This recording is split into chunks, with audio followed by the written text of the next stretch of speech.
After a couple of days of pain for Winnipeg Jets fans, Winnipeg has finally kickstarted the offseason with some good news. Find out what it was on tonight's episode of Locked On Winnipeg Jets.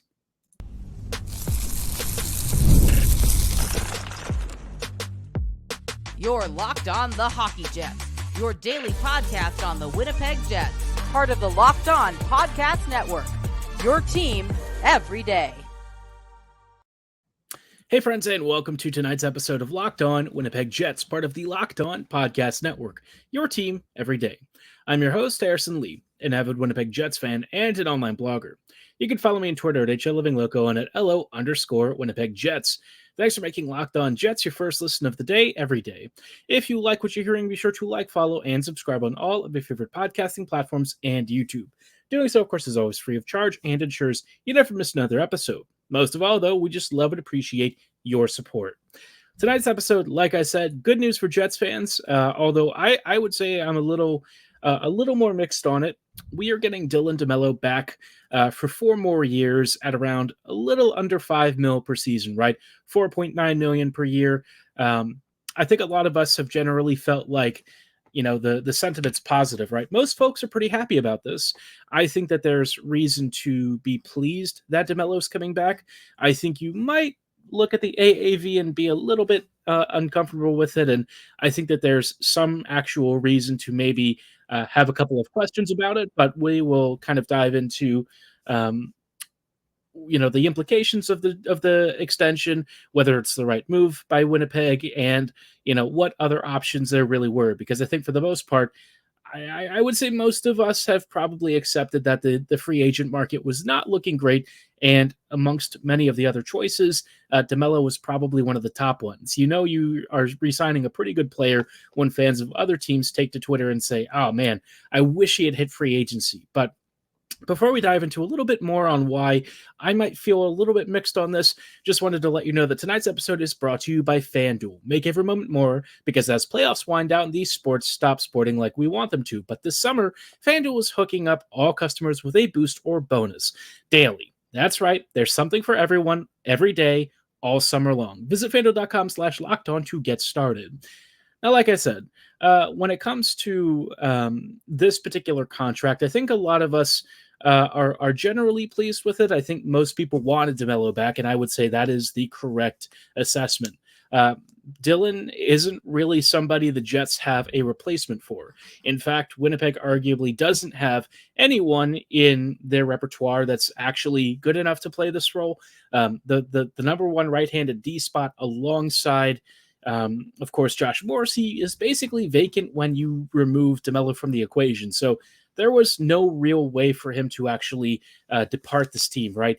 Unless the Jets had made a huge trade and brought in a big blue liner, you just were not going to find somebody of his caliber on the free agent or trade market that was likely to be within Winnipeg's price range. Now, the thing with DeMelo is that at this stage, right, I am slightly nervous about the term.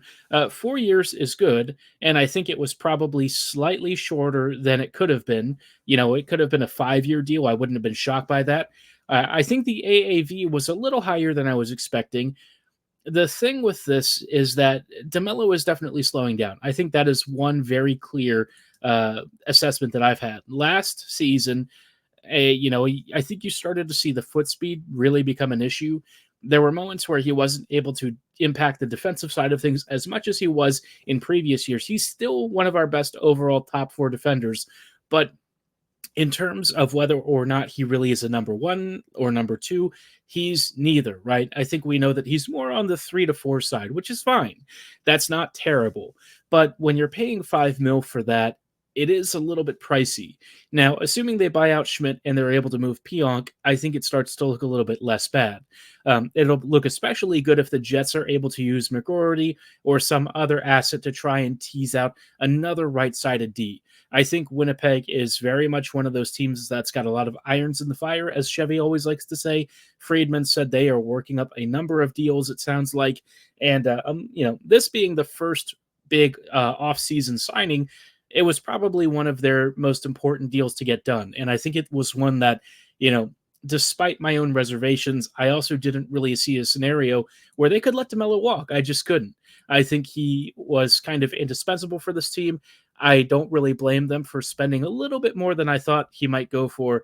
But I will say that given the contract projections and stuff from a lot of folks who do statistical modeling on these sorts of things, it didn't actually get that crazy. In fact, the Jets probably got pretty fair value for the overall deal. So I think, generally speaking, I would say this is probably a positive contract, right? I think it's a tiny bit on the expensive side in terms of what I thought he'd probably go for. But, given the free agent market, I think it also suggests that there's not really many D that people are after.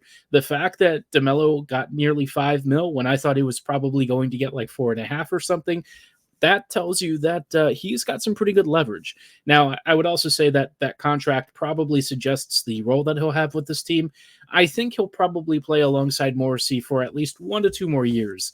I think the expectation is that Salamanson will eventually supplant him and take over that right side number 1 pair spot, which, alongside Morrissey, Salamanson might be the perfect two-way outlet, right?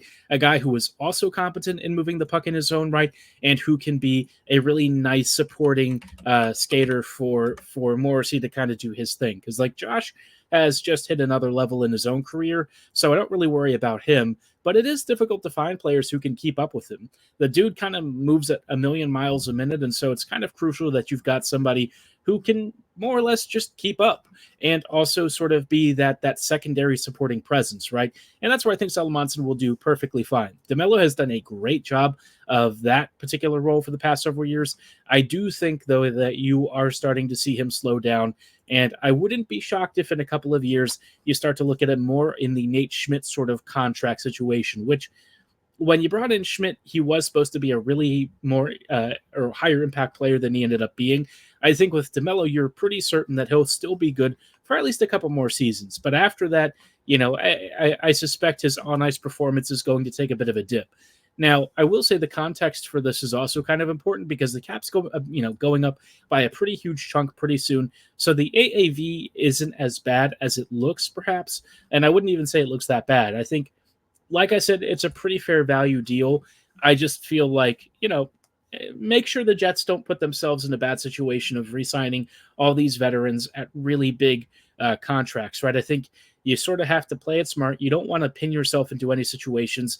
But by the same token, we're talking about one of your top right-handed D, a guy that you did not have an internal replacement for. And so I can't really say that I disagree with the move. I think it does come with some risk, and I think I've, illustrated that generally speaking. But again, like I said, not upset with it. I think it was probably a necessary contract, and it is good to have DeMelo back. It is one piece of business that was definitely I wouldn't say it was weighing on my shoulders. I think it was probably something that a lot of fans were perhaps a tiny bit nervous about. I felt pretty confident he was coming back. I think it was just a question of how much. And the price, it's okay. It's not like a fantastic deal. The Jets really didn't save anything on it, but it's also, not an overpay by a significant stretch either. So I think both parties are going to be happy. DeMelo gets to come back and settle in. He's been a fan favorite of sorts for the past couple of seasons, and it seems like he really enjoys playing in Winnipeg. So it's really nice to have a guy who wants to stick around for long term. And hey, he really was going to be one of the top free agent defenders on the market. So the Jets get to retain him. Now, amidst all of this, there also have been some kind of puzzling trades in the background. I think some of these are a little confusing, to put it lightly. I'm not going to say that I'm familiar with all of the prospects that are being moved about here, but I want to talk about a couple of trades and signings that have really stood out. Some of them are just really friggin' weird. We'll talk about what those are in just a moment. But before we go any further, just wanted to shout out our friends and partners at FanDuel. I love sports so much that I hope they never stop. But as the playoffs wind down, we get fewer games. And, of course, that means we're done with hockey for the season. The Stanley Cup Finals are over. And you know what? All we have right now is baseball, also the Euros tournament if you watch footy. And, there's a couple of other sports ongoing. I think some folks are tracking cricket, but perhaps the sports that I'm really connected to, there's only like one or two still out there. But No matter what, FanDuel lets me keep the sports going whenever I want for however I want. All I have to do is open the app and dream up bets anytime I'm in the mood. This lets me cast bets on Winnipeg Jets futures, maybe some stuff for the overall hockey season next year, even other hockey leagues if I'm feeling ambitious. And this summer, FanDuel is hooking up all customers like me and you with a booster bonus daily. That's right, there's something for everyone every day, all summer long. Just head on over to FanDuel.com/lockedon and start making the most out of your summer. FanDuel, official sports betting partner of Major League Baseball.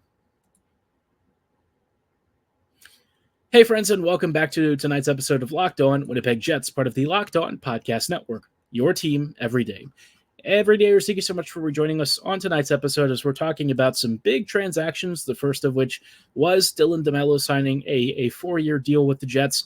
Obviously, for all of us, I think that's probably something of a relief. Maybe a few of us have some potential doubts with the contract. I know I'm a little bit uncertain about some of the latter years of the deal, but overall, I mean, like I said, I would say it's a pretty positive move, and I think it's great that the Jets were able to come to terms and bring DeMelo back, because he's clearly one of our best overall defenders. I just hope that he stays that for the foreseeable future. There were also some more puzzling deals, some contract signings and trades that I just was kind of like, what is even happening? One of them just broke earlier today, and yeah, if you saw the trade between the Red Wings and the Sharks, you might be asking what the Iser plan is, because let's just say I have no idea myself. We'll dive into that deal and many others in just a quick moment, but before we go too much further, just wanted to talk to all of you Fox Sports or ESPN watchers. If you find yourselves having to turn down the volume because there's too much shouting, you should make the switch to Locked On Sports Today, a free 24/7 sports streaming channel programmed for you daily to bring you the biggest stories without all the screaming. Locked On Sports Today brings you can't-miss analysis, opinions, and news streaming 24/7 on YouTube or the free Amazon Fire TV channels app, all part of the Locked On Podcast Network, your team every day. Now, like I said, today was an interesting day for transactions to kind of start rolling in. We have some like smaller deals. Yesterday, Alex Turcotte signed like a 3-year, $2.325 million contract, which is kind of an interesting one because Turcotte, I think, has had some issue finding a permanent role at the NHL level, and this is kind of a show-me deal, right? You've got 3 seasons at basically league minimum, and for the Kings, it's a real low-risk gamble that Turcotte starts to figure it out. For Alex, this is a stretch where he can really start to earn his paycheck on his next contract negotiation. Although I will say, locking yourself into a 3-year deal like that, it is a number of productive years that are lost, but it also guarantees you money at least for the next couple of seasons, which in his particular position of being a player who's going to bounce around a little bit, I'm sure that's probably about as good as it gets. A little under $2.5 million that's virtually guaranteed has to be a pretty good situation to be in. Now, the one that I think a lot of folks are going to sort of stare at and wonder a little bit about, or at least the first trade of many, Linus Ullmark was traded to the Ottawa Senators, and in exchange, the Bruins got Korpisalo, Kastelik, and a 2024 first-round pick. Now, I think a lot of folks were underwhelmed a bit by this trade. Kastelik is, if I recall correctly, he's like a mid-tier prospect or something. I'm not even sure if he really rates that highly. I could be wrong about that. Korpisalo, at this point is a warm body in net, right? He's not that great. I think at this point you're not really expecting him to be a particularly important player for the Bruins, but I mean, he's going to be a guy who certainly does stuff. Kastelik, I think, is probably more of another sort of warm body fourth liner. Calling him a prospect is actually a little bit much. He's kind of at his prime age of 25 now, so I'll amend that and say that he's more of like a bottom 6 player. And then you get a decently solid first round pick, right? A pretty high pick, which I think for Boston is good because like they kind of need to start looking at upgrades to, I think, their long-term pipeline. But for one of the top goalies, I guess, on the free agent or even trade market, I mean, the return, I would say, is actually pretty solid. I thought Ullmark was going to get perhaps even less. I didn't think that he was going to get a first rounder. I think a lot of people are like still perhaps overestimating at times what goalies go for in these trade markets. They just don't really fetch big returns. So I think the Bruins kind of did pretty well here. Boston's sort of in the waning days of its own, I guess, ability to compete. And so if you start to acquire some futures and still get a warm body in net who can at least eat up a few minutes, it's probably not the worst. I mean, they've still got Swayman, right? Swayman has become, their de facto number one. So you might as well start to amass some talent on the back end for the longer term while still keeping one of your best overall goalies. Another contract that I think will be of interest for folks is Casey Middlestat. He signed for 3 years at just under $6 million per season. That, I think, is an interesting gamble. Obviously, the Avs aren't really willing to commit like a ton of term to him. I think he is likely to be a really solid second-line center for the foreseeable future. But, the 3-year term does let him get to free agency in case things start to really fall apart. But I think he'll come good. I think he'll probably deserve a nice raise at the end of his deal. I think, Colorado has made an interesting and smart gamble. Obviously, I think they probably would have liked 1 or 2 more years of term, but, at least 3 seasons of a good value 2C is probably about what you could ask for. I know that he may not have looked incredible in his first couple of weeks, but I think, a fuller season with him should yield some pretty good results. A 1-2 punch of McKinnon and Middlestat down the middle, I think is going to be quite nice for Colorado. Now, the trade that I was alluding to earlier that really caught everyone off guard because it was just straight up confusing, that one is, this trade, I don't even know how to describe it.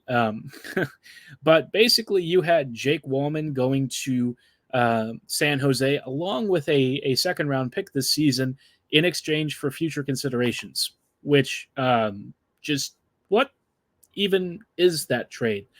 Wallman, I think, has like 2 years left on his deal at a little under $3.5 million. But I just, for the life of me, I don't understand. Look, I know that he is a cap dump and he's expensive, right? You're talking about a third pairing, marginal defender, but the Red Wings literally just giving him away on top of a second round pick to take him off of their books is just mind-boggling. I mean, unless there's like some clear reason why they desperately needed $3.5 million in cap space, I just don't understand this deal.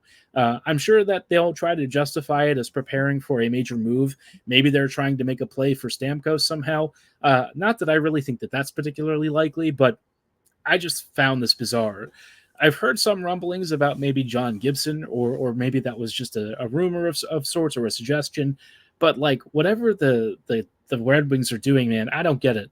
I know that this is like the whole Yzer plan and stuff, but sometimes I feel like that sort of nomenclature and concept is very overstated. Yzerman, in my mind, has done a very mixed job with the Red Wings. I think they've drafted some good prospects, but it's like some of the free agent signings and stuff and trades, I just don't really get. They just continue to be a bit of a mediocre squad. And look, you did clear off a contract that wasn't really helping you right now, but also why would you give up a second round pick for that? If that's really what the market's looking like, maybe the Jets can get like a John Marino or something for really cheap. It sounds like D are just, for as in demand as they are, they don't appear to be going for much in terms of the trade market. And like I thought Wallman was thought higher of, to be honest. I didn't expect him to go for that little. So interesting stuff. I ain't gonna lie. We are definitely in silly season at this point, and I think we're going to continue to see some kind of strange stuff. There was like another trade where it was like Jesse Kiskinen in traded to the Red Wings in exchange for like a 2024 second round pick and like Andrew Gibson. I guess this is a trade.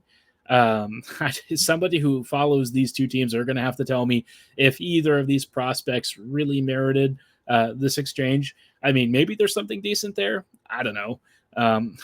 I guess Andrew Gibson was a depth defender that the Preds were interested in. Who knows? But All I know is that we're seeing some interesting moves, and I think it just speaks to the fact that the market's starting to heat up. I think this week we're going to see some really explosive stuff, and that probably is where we're going to see the Jets start to really get active in the McGroarty market. Now, speaking of the Jets, I did want to spend a couple of minutes talking about why this week in particular has opened the door to this being Chevy's oyster, right? The world is his oyster. I think he's got all the choices and options to choose from. And we'll talk about why this week could be a really beneficial one for Winnipeg in the long term. Hey, friends, and welcome back to this episode of Locked On Winnipeg Jets, part of the Locked On Podcast Network, your team every day. Every day, thank you so much for rejoining us as we are just wrapping up with some thoughts ahead of course, a big week in not only Winnipeg fandom, but also in the NHL as a whole. We're talking about, of course, the Jets preparing for the Rutger McGroarty trade, which is going to happen this week. It sounds like it's going to happen before draft. By all accounts, the rumors are the trade market is heating up. More teams are calling. The whole leak that he is available apparently has started a frenzy for him. It sounds like teams are upping their offers, which could just be the Jets suggesting that to try and drive up the price. But I would actually think a lot of teams are interested in Rutger.